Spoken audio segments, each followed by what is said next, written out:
This video will show the user on how to make a TDS payment. Log in to EPPS ERP. Select the Finance and Accounting module. Select the account payable transaction. Select the location. EPPS code as Bank Payment Voucher. And sub-EPPS code as Accounts Payable from the drop-down list. And click Create. Select the ledger of TDS from the drop-down list. On doing so, the GL name and party name will be auto-fetched. Enter the other mandatory fields. And click the plus button.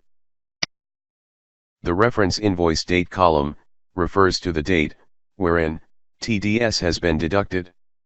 The due date column is updated to the 7th of the next month wherein TDS is to be deducted. Select the required invoice to be paid, and click Accept. Enter the amount that needs to be paid in the Adjust field. And then click the Adjust Amount button. Select the GL and SL from which the payment is made.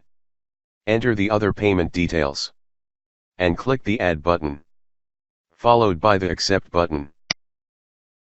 The ledger details appear in the grid below. Click Save. And approve the transaction. A success window appears. Now let's view the payment voucher.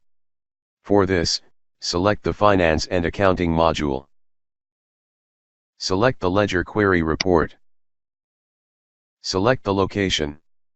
GL name, SL name, financial year, from the drop-down list.